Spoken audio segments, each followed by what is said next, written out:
इस वीडियो में हम डिस्कस करेंगे regarding chapter 1 of computer fundamentals. So यहाँ पे बेसिकली हम इम्पॉर्टेंट टर्म्स देखेंगे रिलेटेड टू कंप्यूटर और एक जनरल इंट्रोडक्शन है रिगार्डिंग कंप्यूटर फंडामेंटल्स। सबसे पहले देखिए कंप्यूटर फंडामेंटल्स में हम डिस्कस करेंगे कि सबसे पहली बात है कि कंप्यूटर होता क्या है। ठीक है, so what is computer? A computer is a programmable electronic device that accepts raw data as input and processes it with a set of instructions, a program to produce the result as output. तो basically ये एक device होता है, ठीक है, जिसमें programming के through हम क्या करते हैं, कुछ इनपुट हमने पास करा, जैसे ये कंप्यूटर है, ठीक है, एंड यहाँ पे हमने कुछ इनपुट पास किया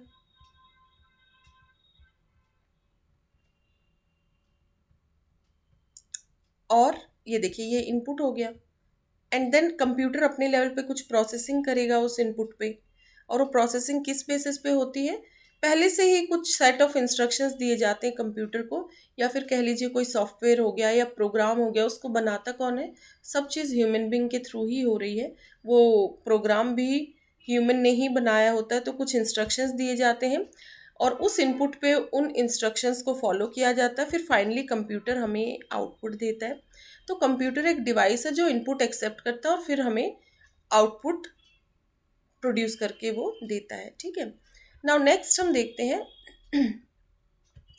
it renders output just after performing mathematical and logical operations and can save the output for future use. It can process numerical as well as non numerical calculations. ये हमें आउटपुट इमीडिएटली ही provide कर देता है जैसे ही उसका calculation complete होता है, चाहे वो मैथमेटिकल ऑपरेशन हो, लॉजिकल ऑपरेशन हो। ये ऑपरेशंस तो हम आगे जो है डिफरेंट डिफरेंट प्लेलिस्ट में देखते रहेंगे, फंडामेंटल्स में भी डिस्कस करेंगे और आपका डिजिटल वाला जो प्लेलिस्ट आएगी, ठीक है, वहाँ पे भी हम डिस्कस करेंगे regarding different different operations, mathematical हुए, लॉजिकल हुए या और भी हैं। अब देखिए यहाँ पे क्या होता है, उस वो जो आउटपुट जनरेट हुआ उसको सेव भी कर सकते हैं ताकि बाद में फ्यूचर यूज़ के लिए यदि हमें रिक्वायरमेंट रही then we can also save that output. ये न्यूमेरिकल और नॉन न्यूमेरिकल दोनों ही कैलकुलेशंस परफॉर्म कर सकता है computer. It can process numerical as well as non numerical calculations. Now third point है the term computer is derived from the Latin word.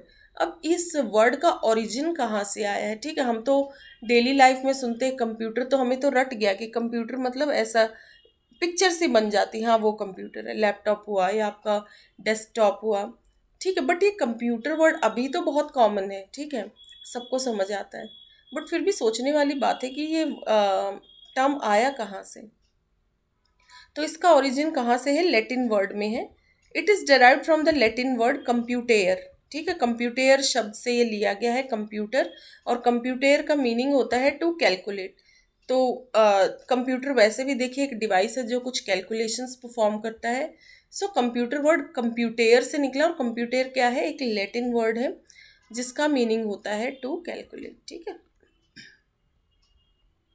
Now next point है a computer is designed to execute applications and provides a variety of solutions through integrated hardware and software components। एक computer hardware और software दोनों के combination से बना होता है और कोई भी टास्क वो अ, दोनों की मदद से परफॉर्म करता है। ठीक है, सॉफ्टवेयर मतलब प्रोग्रामिंग चाहिए, हार्डवेयर मतलब कुछ डिवाइस भी चाहिए। सबसे पहले तो कंप्यूटर अपने आप में जब तक हार्डवेयर नहीं है आपके पास, मतलब कंप्यूटर फिजिकल वो डिवाइस ही नहीं है, तो बाकी चीज़ें आप कैसे करेंगे? मतलब कोई एप्लीकेशन रन करना उसमें या टास्क, सॉफ्टवेयर का यूज़ तो तब करेंगे ना, पहले हार्डवेयर तो होना चाहिए आपके पास। हार्डवेयर का मतलब होता है जिसको हम फिजिकली टच कर सकते हैं। सॉफ्टवेयर को फिजिकली नहीं टच कर सकते, बट उसका कुछ टास्क परफॉर्म कर रहा होता है। जैसे जितने भी प्रोग्राम्स हो गए, डाटा, इंफॉर्मेशन, इनको हम फिजिकली नहीं टच कर सकते, but they are very important. ठीक है, उनका टास्क अलग होता है, वो उसको हम टच नहीं कर सकते, बट हार्डवेयर को physically we can touch. So hardware और सॉफ्टवेयर के कॉम्बिनेशन से जो है कंप्यूटर डिज़ाइन होता है, और उस हार्डवेयर सॉफ्टवेयर की मदद से ही फिर फाइनली एप्लीकेशंस एग्जीक्यूट होते हैं और हमें रिजल्ट मिलता है। It works with the help of programs and represents the decimal numbers through a string of binary digits. ठीक है, इसमें जितनी भी चीज़ें वर्क कर रही होती है कंप्यूटर में वो प्रोग्राम्स की मदद से कर रही होती है. प्रोग्राम क्या होता है? Set of instructions. ये कौन डिफाइन करता है, मतलब कौन देता है कंप्यूटर को? ये भी एक ह्यूमन ही जो है प्रोवाइड करता है. जैसे कोई प्रोग्राम प्रोग्राम को set of multiple set of instructions को एक प्रोग्राम कह देते हैं. वो प्रोग्राम किसी ने तो लिखा होगा ना, तो ह्यूमन ही लिखता है, ह्यूमन ही इंस्ट्रक्शंस प्रोवाइड करता है और उन प्रोग्राम्स की मदद से फिर कंप्यूटर अपने टास्क को परफॉर्म करता है. एंड फाइनली कंप्यूटर में हर चीज़ बाइनरी फॉर्म में है. ठीक है, कोई भी डेसिमल नंबर भी है तो फाइनली वो बाइनरी डिजिट्स में कन्वर्ट हो जाते हैं. जो भी उसका स्ट्रिंग बनेगा बाइनरी डिजिट्स का कॉम्बिनेशन 0 1 का. ये सब हम डिजिटल वाले चैप्टर में डिटेल में देखेंगे और कुछ फंडामेंटल्स में भी देखेंगे, कंप्यूटर फंडामेंटल्स में. It also has a memory that stores the data, programs and result of processing. Computer के पास मेमोरी भी होती है ताकि वो डाटा को स्टोर कर सके, जो भी प्रोग्राम्स दिए गए हैं उनको स्टोर कर सके और जो आउटपुट जनरेट हो रहा है प्रोसेसिंग के बाद उन रिजल्ट्स को स्टोर कर सके. Now the components of a computer such as machinery that includes. Components में क्या हार्डवेयर और सॉफ्टवेयर आया. तो यदि हार्डवेयर की बात करें तो मशीनरी में जैसे वायर्स हो गए, transistors, circuits, hard disk, they are called hardware. Whereas और जो प्रोग्राम्स, डाटा, ये सारी चीज़ें किस में आ जाएंगे? सॉफ्टवेयर में. तो ये बेसिकली कंपोनेंट्स ऑफ कंप्यूटर क्या होते हैं? Hardware and software. कुछ हार्डवेयर के जो है इधर मेंशन कर दिए गए हैं और सॉफ्टवेयर भी. बाकी जो डिफरेंट डिफरेंट एप्लीकेशंस है सब सॉफ्टवेयर में आएंगे और डिवाइसेस तो फिर बहुत सारे होते हैं. ठीक है, वो सारे हार्डवेयर में आ जाएंगे जिनको आप फिजिकली टच कर सकते हैं. नाउ अब इसका जो थोड़ा सा ब्रीफ हिस्ट्री, वैसे हिस्ट्री का एक डिटेल चैप्टर आएगा कि किस तरीके से डिफरेंट डिफरेंट कंप्यूटर्स आए हैं. मतलब करंट जो कंप्यूटर है वो बिल्कुल शुरुआत में ऐसा नहीं था. तो शुरुआत में किस तरीके से कंप्यूटर थे और वो किस तरीके से डेवलप होते होते करंट वाला जो कंप्यूटर है उस स्थिति तक आए हैं, वो सब हम हिस्ट्री ऑफ कंप्यूटर्स में डिटेल में देखेंगे, जो कि जो है अपकमिंग वीडियो वही होने वाला है. बाकी कुछ थोड़ा सा हम देख लेते हैं कंप्यूटर के बारे में हिस्ट्री से रिलेटेड.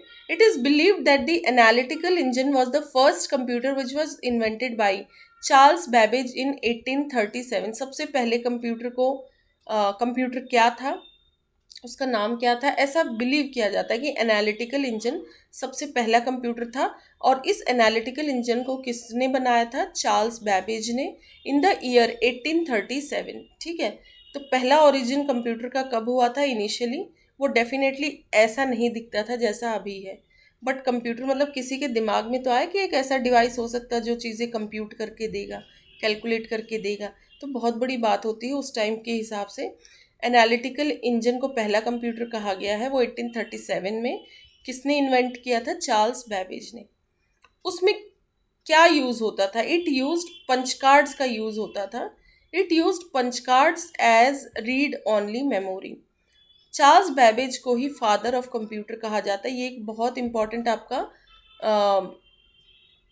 कंप्यूटर फंडामेंटल का क्वेश्चन, जो कि बहुत सारे कॉम्पिटिटिव एग्जाम्स में ये पूछा जाता है जनरल कंप्यूटर के पेपर में.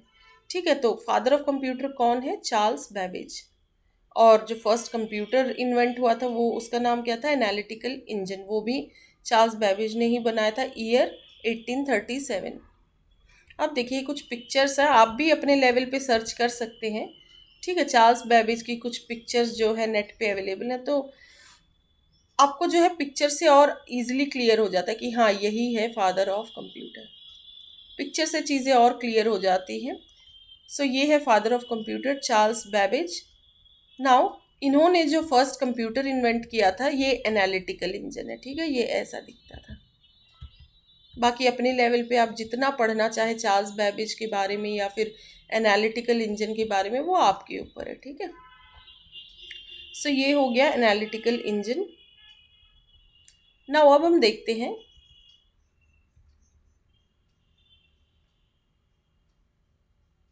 The basic parts without which a computer cannot work are as follows. Basic parts जिसके बगैर एक कंप्यूटर वर्क नहीं कर सकता, मतलब वो चीज़ें तो चाहिए ही चाहिए. उसमें आ जाएगा प्रोसेसर, जो मतलब कोई भी इनपुट दिया तो कुछ प्रोसेसिंग होके आउटपुट मिल रहा, तो प्रोसेसर तो चाहिए ही चाहिए. मेमोरी, ताकि चीज़ें स्टोर हो सके तो मेमोरी भी चाहिए। मदरबोर्ड इम्पॉर्टेंट पार्ट है। स्टोरेज डिवाइस, जहाँ चीज़ें परमानेंटली स्टोर, एक टेम्परेरी मेमोरी होती है, एक होती है आपकी सेकेंडरी मेमोरी, जहाँ पे चीज़ें परमानेंटली भी सेव कर सकते हैं आप। इनपुट डिवाइस चाहिए जिससे आप डाटा इनपुट करेंगे कंप्यूटर में। आउटपुट डिवाइस मतलब वो जो आउटपुट कंप्यूटर जनरेट करेगा, प्रोड्यूस करेगा, वो कहीं दिखना भी तो चाहिए, तो आउटपुट डिवाइस भी चाहिए। प्रोसेसर क्या होता है? It executes instructions from software and hardware.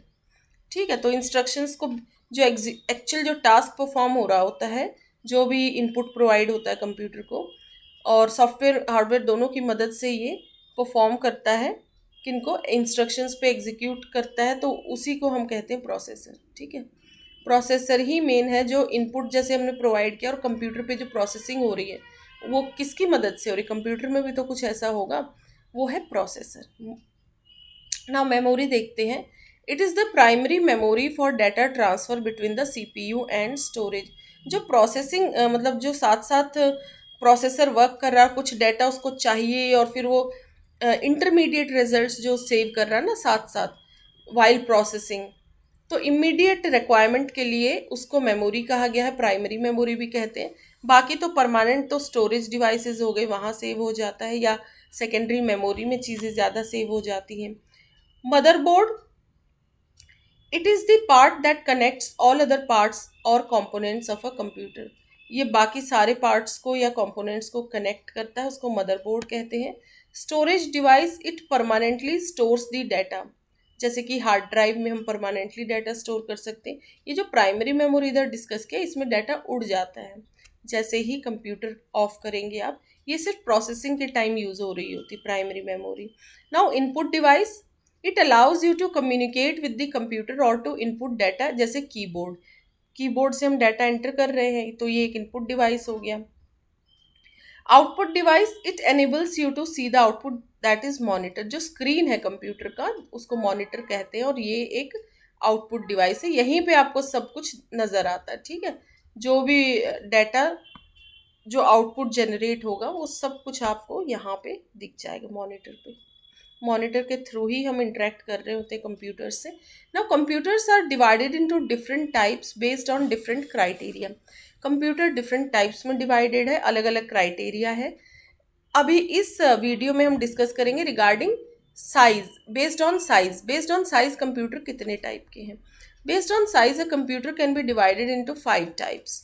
ठीक है, जैसे माइक्रो कंप्यूटर हो गया, मिनी कंप्यूटर, फिर main frame computer, super computer and work station. ठीक है, 5 टाइप्स ऑफ कंप्यूटर हम यहाँ देखेंगे, और ये साइज पर डिपेंड है, किसका कितना साइज है, small, big, medium. So micro computer हम देखेंगे अब सबसे पहले। It is a single user computer. Micro computer, micro का मतलब ही है मिनी से भी स्मॉल। ठीक है, मिनी वर्ड भी स्मॉल के लिए ही यूज़ होता है, और माइक्रो मतलब उससे भी छोटा। It is a single user computer which has less, इसकी स्पीड लेस होगी, इसकी स्टोरेज कैपेसिटी कम होगी than the other types. It uses a micro processor as a CPU. यहाँ एज अ सीपीयू किस चीज़ का यूज़ हो रहा होता है? माइक्रो प्रोसेसर का। The first micro computer was build with 8-बिट माइक्रो प्रोसेसर चिप्स। ठीक है, फर्स्ट माइक्रो कंप्यूटर बिल्ड हुआ था by using 8-बिट micro processor chips. Now the common examples of micro computers include, जैसे कि लैपटॉप हो गया, सिंगल यूज़र के लिए हो गया, डेस्कटॉप कंप्यूटर भी हो गया, personal digital assistant PDA, PDA का फुल फॉर्म कई बार आ जाता है जनरल कंप्यूटर में, देन टैबलेट्स एंड स्मार्टफोन्स, ये सारे माइक्रो कंप्यूटर के अंदर ही आएंगे। Now micro computers are generally designed and developed for general usages. General purpose के लिए, सिंगल यूज़र के लिए है वो, जैसे कुछ ब्राउज करना है, searching for information, internet, MS office, social media, जो भी, जैसे आपका फ़ोन है, आप इमेजिन कर लीजिए वो पर्सनल है आपका। ठीक है, आप उसको ब्राउजिंग करिए, सर्च करिए, अपना सोशल मीडिया के लिए उसको यूज़ करिए, समटाइम्स इवन फॉर एंटरटेनमेंट, कोई मूवी, सॉन्ग्स, वो भी आप देख सकते हैं। ठीक है, it depends on that particular user. Now next हम देखते हैं, जैसे देखिए इस तरीके से हो गया ये माइक्रो कंप्यूटर का एक आपका नॉर्मल जो डेस्कटॉप कंप्यूटर हो गया। देन ये कुछ पिक्चर्स हैं। यदि थोड़े से पीछे हम जाए, जैसे अर्ली 80s या 90s की बात करें, तो इसको भी हम इसमें माइक्रो कंप्यूटर की कैटेगरी में ही लेते हैं, ये भी कॉम्पैक्ट साइज है। नाउ मिनी कंप्यूटर की अब बात कर लेते हैं हम। मिनी कंप्यूटर्स क्या होते हैं? Mini computers are also known as mid-range computers. They are not designed for a single user. ये single user के लिए नहीं डिज़ाइन होते हैं, ये मल्टी यूज़र कंप्यूटर्स होते हैं। They are multi-user computers designed to support multiple users. Multiple user इस पे साइमल्टेनियसली वर्क कर सकते हैं। They are multi-user computers designed to support multiple users simultaneously. So they are generally used by small businesses and firms. Small business और firms इनका use करते हैं। ठीक है, नेक्स्ट देखते हैं। Individual departments of a company use this computers for specific purposes. For example, the admission department of a university can use a mini computer for monitoring the admission process. That means इसमें क्या होता है, अलग अलग department, company के अलग अलग department वो किसी पर्टिकुलर टास्क को परफॉर्म करने के लिए इस कंप्यूटर का यूज़ कर सकते हैं। जैसे कि यूनिवर्सिटी सिस्टम की बात करें तो सपोज एडमिशन डिपार्टमेंट जो है वो इसका यूज़ कर सकता है एडमिशन प्रोसेस को हैंडल करने के लिए। ठीक है, so it is not for a single user, it is a multi user computers. इनको मिड रेंज कंप्यूटर्स भी कहा जाता है। सो देखिए, इसमें भी आपका डेस्कटॉप, लैपटॉप, ये लगभग ये सारी चीज़ें यूज़ हो जाती है, हाइब्रिड, टैबलेट, स्मार्टफोन्स। ठीक है, ये सब समटाइम्स इनको हम माइक्रो कंप्यूटर की कैटेगरी में भी बोल देते हैं, मिनी में भी बोल देते हैं। ये कुछ इस तरीके का देखिए दिखेगा, साइज थोड़ा कॉम्पैक्ट होगा इसमें, बट स्टिल मल्टीपल यूजर इस पे वर्क कर सकते हैं। क्योंकि बेस्ड ऑन साइज ही हम अभी डिस्कस कर रहे हैं, types of computer based on size. अब मेन फ्रेम कंप्यूटर की बात करते हैं। It is also a multi-user computer capable of supporting thousands of users simultaneously. They are used by large firms and government organizations to run their business operations as they can store and process large amounts of data.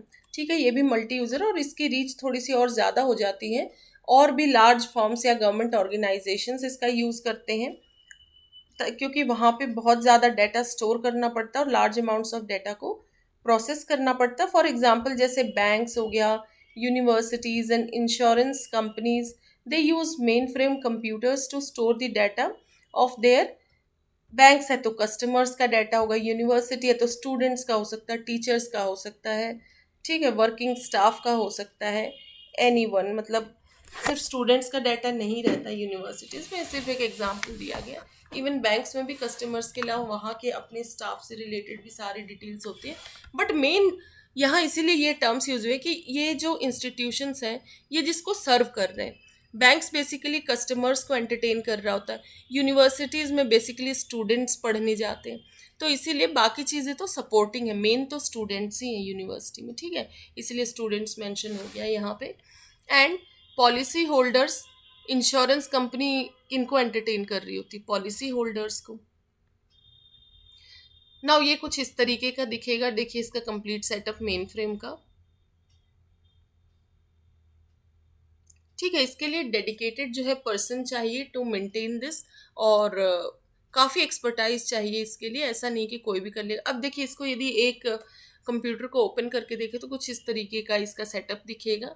कुछ pictures है, बाकी आप अपने level पे भी आप देख सकते हैं, और इसको क्लोज कर दे तो कुछ इस तरीके का नज़र आएगा ये।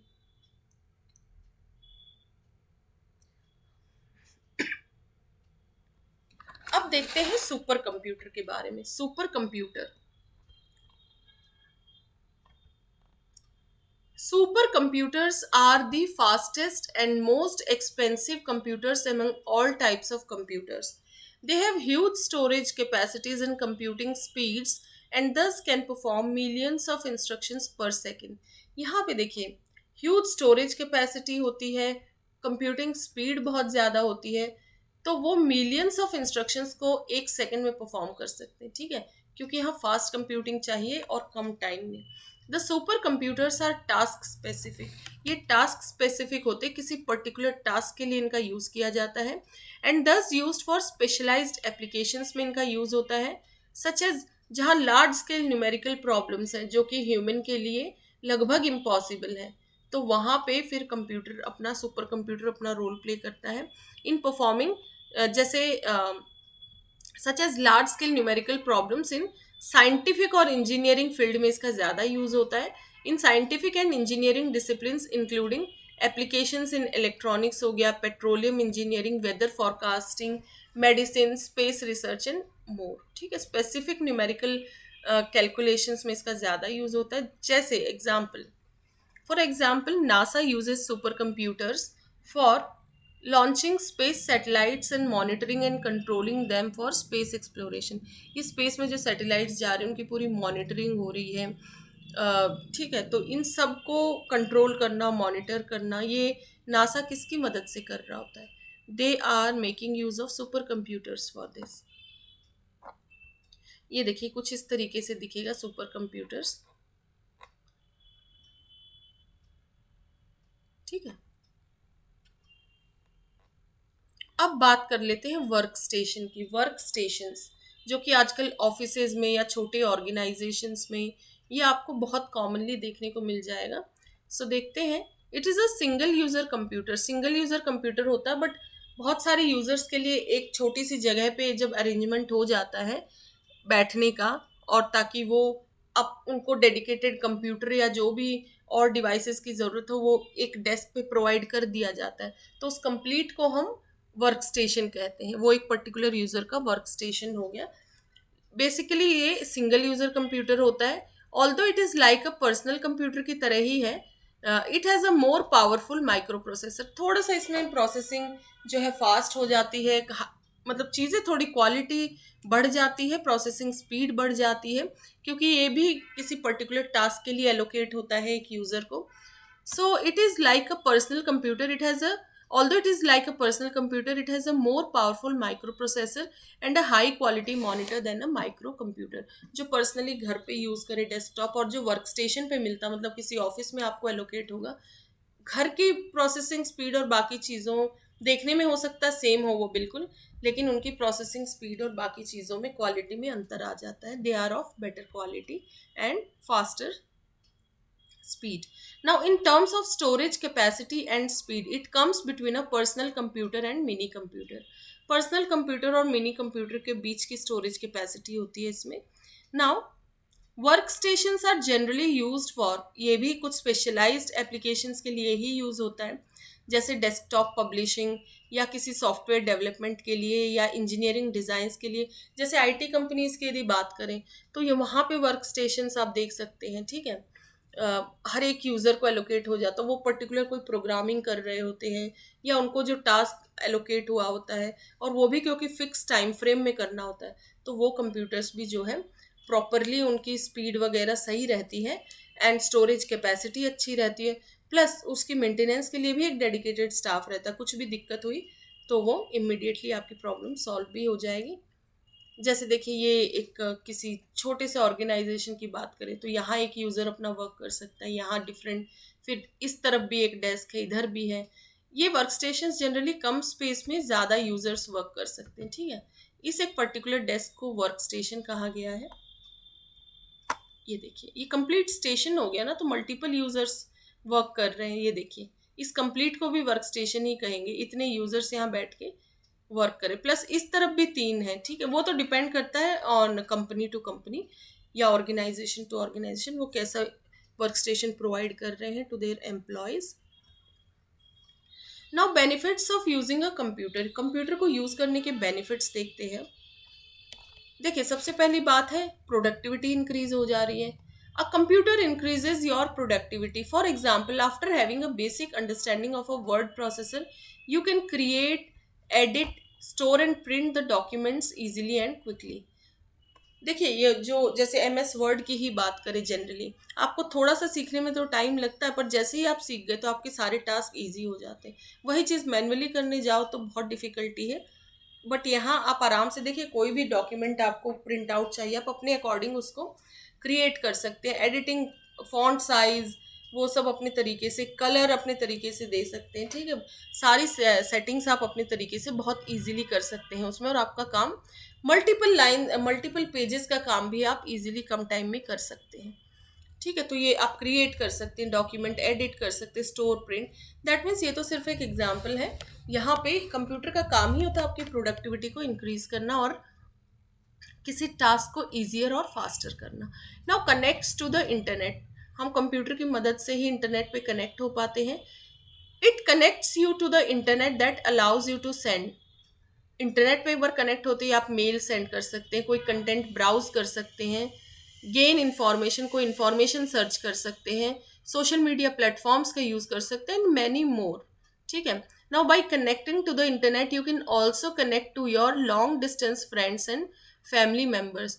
तो आजकल ऐसा नहीं है कि कोई लॉन्ग डिस्टेंस कहीं दूर चला गया कोई फैमिली मेंबर या फ्रेंड्स आपके, तो आप उनसे कनेक्ट ही नहीं कर सकते कि वो जब फिजिकली, जब तक आपकी लोकेशन पे ना जाए तभी मिलना होगा या तभी आप बात कर पाएंगे। No, with the medium of internet आप आराम से जो है, जैसे आप देख सकते हैं सोशल मीडिया प्लेटफॉर्म से कनेक्ट कर सकते हैं आप उनसे, वीडियो कॉल है, देन नॉर्मल कॉल्स हैं, हर चीज़ अब इंटरनेट के थ्रू अवेलेबल है, ठीक है।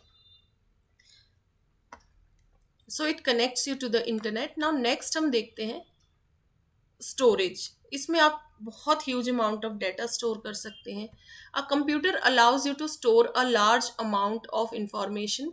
Example, you can store your अपने, यदि सिंगल यूज़र की भी बात करें तो प्रोजेक्ट स्टोर कर सकते हैं, ई बुक्स है, आपके डॉक्यूमेंट्स हैं, कोई मूवीज़ हैं, पिक्चर्स हैं, सॉन्ग्स हैं, एंड मोर। ये तो आप पर्सनली जो है यूज़ करते हैं, आपको पता ही होगा, ठीक है, कि स्टोरेज मीडियम होता है कंप्यूटर।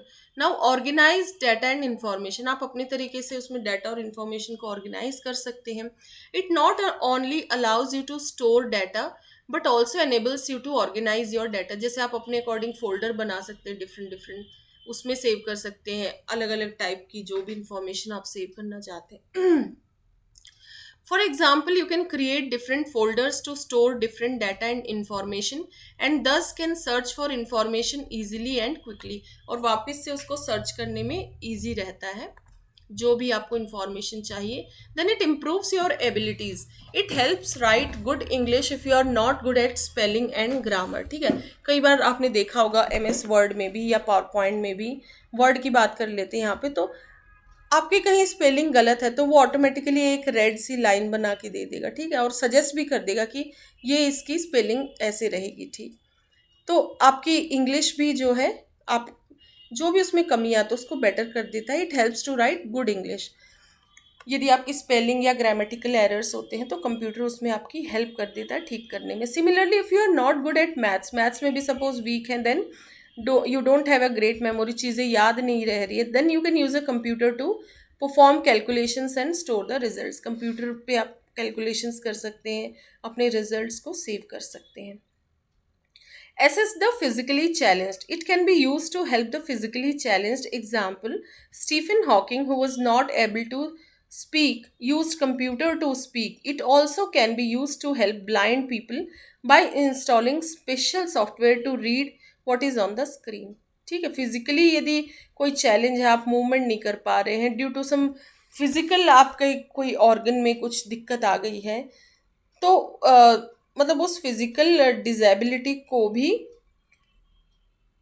आउट परफॉर्म कर देता है कंप्यूटर। जैसे स्टीफन हॉकिंग, वो स्पीक नहीं कर पाते थे बट कुछ मतलब स्पेसिफिक कुछ सेटिंग्स की कंप्यूटर के थ्रू की गई थी जिसके ज़रिए वो अपनी बात कम्युनिकेट कर देते थे। और क्या कम्युनिकेट करते थे आपको ये तो पता ही है, ठीक है।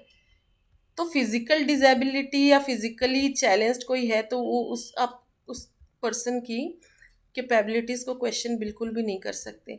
And Stephen Hawking is a very good example of that. Now कोई ब्लाइंड है तो आजकल कंप्यूटर की मदद से वो रीड भी कर सकते हैं स्क्रीन पे, ठीक है, बट वो स्पेशलाइज्ड सॉफ्टवेयर का यूज़ होता है, उसकी स्पेशलाइज्ड डिवाइसेस का यूज़ होता है उसमें। Then it keeps you entertain, you can use the computer to listen to songs, watch movies, play games and more, ठीक है। एंटरटेनमेंट पर्पज़ के लिए भी इसका यूज़ होता है, सॉन्ग्स हो गए, मूवीज़ हो गए, games, play and more. It depends कि आप क्या उसमें स्टोर करना चाहते हैं। बट डेफिनेटली जैसे मूवीज़ वगैरह है तो स्टोरेज कैपेसिटी पे डिपेंड करता है कि कितनी आप स्टोर कर सकते हैं। बट नाउ इट इज़ जो है इतना मुश्किल नहीं है, ठीक है। Now some areas that uses computer, कुछ एरियाज की बात करेंगे जहाँ कंप्यूटर का बहुत ज़्यादा यूज़ होता है। The computer has become a part of our life. There are plenty of things that we do in a day, they are dependent on a computer. ज़्यादातर चीज़ें जो हम डे टू डे में परफॉर्म कर रहे होते हैं वहाँ हमें कंप्यूटर का रोल दिख जाता है। Some of the common examples are as follows, जैसे कि ATM. While withdrawing cash from an ATM, you are using a computer that enables the ATM to take instructions and dispense cash accordingly. जो भी आप उसमें instructions देते हैं, क्या amount चाहिए, क्या जो भी डाटा आप एंटर करते हैं, तो अंदर एक प्रोसेसिंग हो रही होती है एटीएम में, उसमें कंप्यूटर होता है। वो फिर प्रोसेसिंग करके आपको क्या कैश फाइनली प्रोवाइड करना है वो आपको, या फिर आपको जो भी स्लिप वगैरह चाहिए, तो वो सारी चीज़ें आपके इंस्ट्रक्शंस पे डिपेंड, आप क्या इनपुट दे रहे हैं फिर उस पर प्रोसेसिंग होती है, देन आपको आउटपुट मिलता है। तो ये भी एक कंप्यूटर का यूज़ है ATM. Digital currency, a computer keeps a record of your transactions and balance in your account. Account में आपके ट्रांजैक्शंस का बैलेंस का रिकॉर्ड रखता है computer. And the money deposited in your account in a bank is stored as a digital record और digital currency. ये सब digital form में सेव हो जाता है, ठीक है। आपका जो भी ट्रांजैक्शंस है, बैलेंस है, अकाउंट रिलेटेड जो भी इंफॉर्मेशन है, it gets saved. Now trading के लिए, stock markets use computers for day to day trading. There are many advanced algorithms based on computers that handle trading without involving humans की requirement भी नहीं पड़ती, and advanced algorithm की मदद से trading handle हो जाती है। Now smartphone, the smartphone that we use throughout the day for calling, texting, browsing is it's, ये अपने आप में फ़ोन कम है, ये कंप्यूटर ज़्यादा है, ठीक है। Now VoIP, all voice over IP communications. VoIP का भी फुल फॉर्म पूछा जाता है कई बार जनरल कंप्यूटर के क्वेश्चन, मतलब जो जिस भी कॉम्पिटिटिव एग्जाम में जनरल कंप्यूटर आता है तो VoIP का फुल फॉर्म कई बार आ जाता है, voice over IP communication. VoIP is handled and done by computers, ये भी कंप्यूटर की मदद से होता है। सो इस वीडियो में इतना ही। Thank you so much.